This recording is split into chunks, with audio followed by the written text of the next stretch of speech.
A perfect gateway. कहानी की शुरुआत में हम एक न्यूली मैरिड कपल को देखते हैं जिनका नाम क्लिफ और सिडनी होता है। ये दोनों अपने हनीमून के लिए हवाई आए होते हैं क्योंकि यहाँ ये एक बीच पर हाइकिंग के लिए जाने वाले थे। अगले दिन ये दोनों हाइकिंग के लिए अपने हेलीकॉप्टर से निकल पड़ते हैं। तभी जाते हुए इन्हें रास्ते में एक कपल मिलता है जिनमें लड़की इनसे लिफ्ट मांग रही थी, पर उस लड़की का पार्टनर केल काफी गुस्सैल होता है, इसीलिए वो उसे मना कर देता है। इधर सिडनी और क्लिफ उस जगह पर पहुंच जाते हैं जहां से ये अपनी हाइकिंग शुरू करने वाले थे। फिर जब क्लिफ और सिडनी हाइकिंग पर आगे जाते हैं तो इनके सामने एक काफी संकरा रास्ता आ जाता है जिसे पार करना काफी मुश्किल था। तभी वहां पर निक नाम का एक लड़का आ जाता है जो इनके उस रास्ते को पार करने में मदद करता है, जिससे अब निक भी इनका दोस्त बन जाता है और ये तीनों यहाँ से आगे बढ़ने लगते हैं। तभी आगे जाने पर इन्हें लड़कियों का एक ग्रुप दिखाई देता है जो आपस में बात कर रही होती हैं कि यहाँ पर एक साइको किलर है जिसने यहाँ पर कई लोगों को मारा है। ये सुनकर सिडनी और क्लिफ भी डर जाते हैं, जिसके बाद ये निक के साथ आगे बढ़ते हैं और एक वाटरफॉल तक पहुंच जाते हैं। तभी यहाँ पर उन्हें निक की गर्लफ्रेंड जीना भी मिल जाती है, पर क्लिफ यहाँ काफी घबराया हुआ होता है क्योंकि उसके दिमाग में उसी साइको किलर की बात चल रही थी जो यहाँ पर आए टूरिस्ट को मार देता था। साथ ही उसके फोन में नेटवर्क भी नहीं आ रहा होता, इसीलिए वो कवरेज ढूंढते हुए एक जगह पर पहुंच जाता है जहाँ वो इंटरनेट पर उस साइको किलर के बारे में पता करता है, जिसमें उसे पता चलता है कि वो एक साइको कपल है जो यहाँ जंगल में कई लोगों को मार चुका है। उसे नेट पर उस कपल की एक धुंधली फोटो भी मिलती है। तभी यहाँ पर केल भी अपनी पार्टनर के साथ आ जाता है जिसने अपनी पार्टनर को इनसे लिफ्ट लेने के लिए मना किया था। तभी केल उससे कहता है कि यहाँ पर हर साल कई मर्डर होते हैं जो कि वही साइको किलर कपल करते हैं। अब यहाँ से आगे जाने के लिए इन्हें परमिट की जरूरत होती है जो कि क्लिफ और सिडनी के पास पहले से था, पर जब क्लिफ अपने बैग को चेक करता है तो अब उसमें परमिट नहीं होता, जिससे उसे केल पर शक होने लगता है। इसीलिए वो केल के बैग को चेक करने लगता है, पर उसमें भी उसके परमिट नहीं होते। अब अगले दिन क्लिफ और सिडनी निक और जीना के साथ वहां से आगे बढ़ने लगते हैं जहां इन दोनों कपल को एक दूसरे पर शक होता है। क्लिफ और सिडनी को लगता है कि ये दोनों ही साइको किलर हैं, पर ये दोनों ही कपल वहां से आगे बढ़ने लगते हैं। तभी रास्ते में निक क्लिफ को बताता है कि वो एक एक्स आर्मी ऑफिसर है और उसके सिर पर एक गहरी चोट आई थी जिससे उसके सर पर एक मेटल की प्लेट लगानी पड़ी थी और तब से वो अपने पास सेफ्टी के लिए हमेशा एक शार्प चाकू रखता है। क्लिफ उसे बताता है कि वो एक स्क्रीन राइटर है, जिस पर निक कहता है कि क्यों ना हम दोनों मिलकर एक मूवी बनाएं, पर क्लिफ उसकी बात का कोई जवाब नहीं देता। अब काफी दूर हाइकिंग करने के बाद ये एक जगह पर रुकते हैं। तभी क्लिफ सिडनी को साइको किलर की फोटो दिखाता है जो कि धुंधली होती है। उससे लगता है कि ये दोनों निक और जीना है, पर यहाँ सिडनी उसकी बात पर यकीन नहीं करती क्योंकि वो फोटो साफ नहीं होती। इसीलिए ये चारों वहां से आगे बढ़ने लगते हैं, लेकिन तभी रास्ते में बारिश होना शुरू हो जाती है जिससे अपना टेंट लगाने की कोशिश करते हैं। तभी यहाँ निक उनसे कहता है कि हमें जंगल के अंदर जाना चाहिए क्योंकि उसने वहां पर किसी को देखा है जो वही साइको किलर हो सकता था, इसीलिए वो उनका शिकार करना चाहता था। वो क्लिफ को भी अपने साथ चलने के लिए कहता है, जिसके बाद ये दोनों जंगल में जाने लगते हैं। तभी निक काफी आगे निकल जाता है और क्लिफ वहीं पीछे ही रह जाता है। तभी उसे एहसास होता है कि उसके आसपास कोई है। तभी उसे वहां पर एक आदमी दिखता है जिस पर वो हमला कर देता है, पर इससे पहले कि वो उस आदमी को मारता वो उसे बताता है कि वो यहाँ उनके परमिट्स देने आया है जो उन्होंने होटल में ही छोड़ दिया था। अब परमिट्स लेने के बाद क्लिफ वहाँ से वापस आ जाता है जहाँ पर सिडनी और जीना होती हैं। जीना को जब उसके साथ निक नहीं दिखता तो वो काफी घबरा जाती है और उससे निक के बारे में पूछती है, जिस पर वो उसे बताता है कि वो जंगल में अकेला ही काफी आगे निकल गया था, इसीलिए वो वहाँ से वापस आ गया। तभी कुछ देर बाद निक भी वहाँ से वापस आ जाता है जो एक जंगली सुअर का शिकार करके अपने साथ लाता है, जिसे देखकर जीना बहुत खुश हो जाती है क्योंकि इनके पास अब खाने के लिए अच्छा भोजन था। फिर जीना उस सुअर को काटने लगती है और उन्हें बताती है कि उसने एक महीने बूचर खाने में काम किया था, जिससे अब क्लिफ और सिडनी का शक इन पर और भी बढ़ने लगता है। इन्हें पूरा यकीन हो जाता है कि ये दोनों ही साइको कपल हैं क्योंकि इनके पास एक कुल्हाड़ी और काफी सारे अलग अलग औजार थे।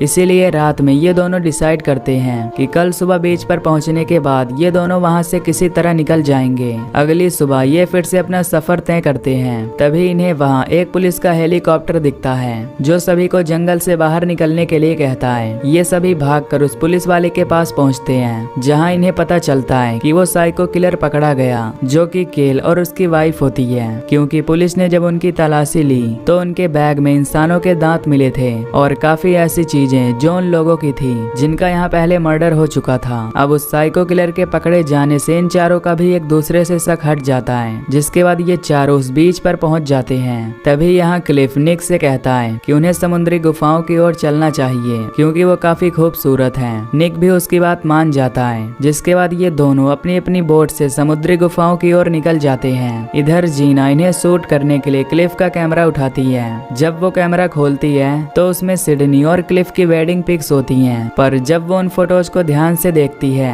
तो उसे पता चलता है कि ये सिडनी और क्लिफ नहीं बल्कि कोई और कपल है, जिससे वो समझ जाती है कि यही वो साइको कपल हैं जो यहाँ आने वाले लोगों को मारते हैं। ये देखकर वो निक को जोर जोर से आवाज देती है, पर अब निक और क्लिफ काफी दूर पहुँच गए होते हैं, जिससे वो उसकी आवाज नहीं सुन पाते। ये देख वो निक के पास कॉल करने लगती है, पर यहाँ पर नेटवर्क नहीं होता, जिसके बाद जीना उस कैमरे को वहीं फेंक कर कुल्हाड़ी को उठा लेती है और वहाँ से चट्टान की तरफ भागने लगती है जहाँ से वो निक को आवाज लगा सकती थी। तभी यहाँ सिडनी आ जाती है जो उस कपल की फोटो देखती है जिसे उसने और क्लिफ ने मारा था, तो वो समझ जाती है कि जीना को उनके बारे में पता चल चुका है, इसीलिए वो भी उसका पीछा करने लगती है। इधर हम निक और क्लिफ को देखते हैं जो अब उन गुफाओं के पास पहुंच जाते हैं। निक यहाँ पहुंचने के बाद रिलैक्स करने लगता है, पर यहाँ काफी शांति देख उसे थोड़ा शक होने लगता है कि यहाँ पर कुछ न कुछ गड़बड़ है। तभी हमें सिडनी और क्लिफ के फ्लैशबैक दिखाए जाते हैं जहाँ हमें पता चलता है कि ये दोनों ही साइको किलर हैं और जिन भी न्यूली मैरिड कपल के बारे में इन्हें पता चलता है ये उन्हें अपना शिकार बनाते थे और फिर उनके दांत और उंगलियां काट देते थे ताकि उनकी आइडेंटिटी कोई न पहचान पाए, और फिर ये उनके नाम को अपनी आइडेंटिटी बना लेते थे।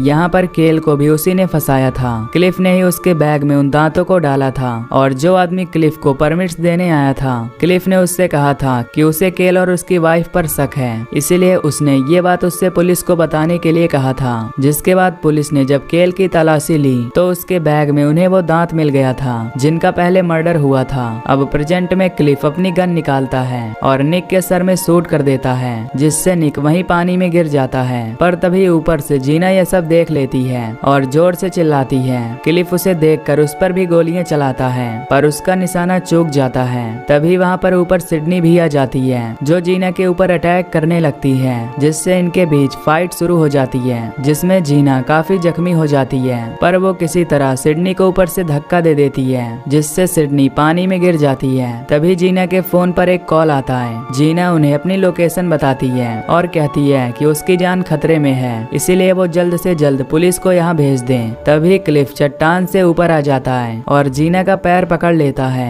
पर जीना उसे लात मारकर किसी तरह यहाँ से भागती है। इधर क्लिफ भी अब पहाड़ की चट्टान पर आ जाता है, जिसे नीचे सिडनी दिखाई देती है। वो उससे कहता है कि जब पुलिस यहाँ आए तो तुम उन्हें गुमराह कर देना। जिसके बाद वो जीना का पीछा करने लगता है। दूसरी तरफ हम निक को देखते हैं जो अब भी जिंदा होता है, क्योंकि गोली उसके सर में जिस जगह पर लगी थी वहाँ पर मेटल की प्लेट लगी हुई थी, जिससे वो बच जाता है। जिसके बाद वो कुल्हाड़ी उठाकर उसी तरफ निकल जाता है जिस तरफ जीना और क्लिफ गए होते हैं। इधर जीना जंगल में भाग रही होती है और क्लिफ उसका पीछा कर रहा होता है। तभी भागते हुए जीना वहाँ पर एक ग्रुप से मिलती है जो जीना को देख उसे शांत कराने लगते हैं, क्योंकि वो काफी घबराई होती है। जीना यहाँ से भागने की कोशिश करती है, पर वो उससे उसकी प्रॉब्लम पूछने लगते हैं। तभी यहाँ पर क्लिफ भी पहुँच जाता है जो इस ग्रुप से कहता है कि जीना मेरी वाइफ है और इसकी दिमागी हालत ठीक नहीं है, इसीलिए वो मुझसे भाग रही है। पर जीना उनसे साफ मना करके कहती है कि एक साइको किलर है और वो उसे मारना चाहता है। इनमें से एक डॉक्टर भी होता है। फिर जब वो जीना के आँख की पुतलियों को देखता है तो वो नॉर्मल होती है, जिससे वो समझ जाता है कि वो सच कह रही है। लेकिन जब वो क्लिफ को देखता है तो उसकी आई बॉल्स बड़ी बड़ी हो गई होती हैं और वो समझ जाता है कि ये झूठ बोल रहा है। क्लिफ को भी समझ आ जाता है कि उसका झूठ पकड़ा गया है, इसीलिए वो गन निकालकर सभी को शूट कर देता है, जिससे उनकी मौत हो जाती है। जीना यहाँ से भागने लगती है,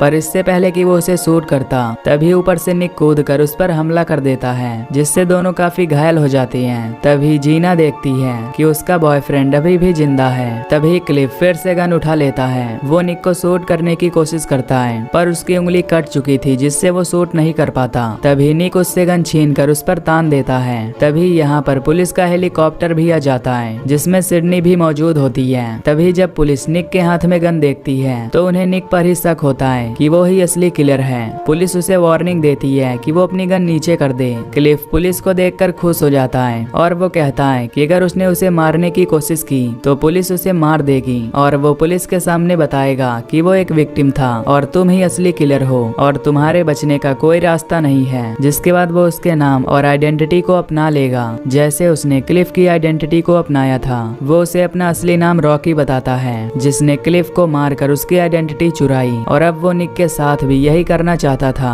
ऊपर से पुलिस निक को शूट करने ही वाली होती है, पर तभी सामने जीना आ जाती है जो निक को अपने गले लगा लेती है। ऊपर से सिडनी भी ये देखती है कि ये दोनों एक दूसरे से बहुत प्यार करते हैं, पर क्लिफ यानी रॉकी ने उसे आज तक इतना प्यार कभी नहीं किया। इसीलिए वो पुलिस से कहती है कि रॉकी उन्हें मारने की कोशिश करेगा, इसीलिए तुम्हें उसे शूट करना होगा। तभी रॉकी गन उठाने की कोशिश करता है, पर तभी पुलिस उसे शूट करके मार देती है, जिससे उसकी मौत हो जाती है। इसके बाद निक और जीना को रेस्क्यू कर लिया जाता है। तभी हेलीकॉप्टर में निक जीना को वेडिंग रिंग देता है जो उसने उसके लिए खरीदी थी। जीना ये देखकर बहुत खुश हो जाती है और इसी के साथ ये मूवी यहीं पर एंड हो जाती है। तो दोस्तों, अगर आपको ये एक्सप्लेनेशन वीडियो पसंद आई हो तो वीडियो को लाइक और चैनल को सब्सक्राइब कर दीजिए। बाकी मैं मिलूंगा आपसे अगली वीडियो में। Till then take care, love you, bye bye.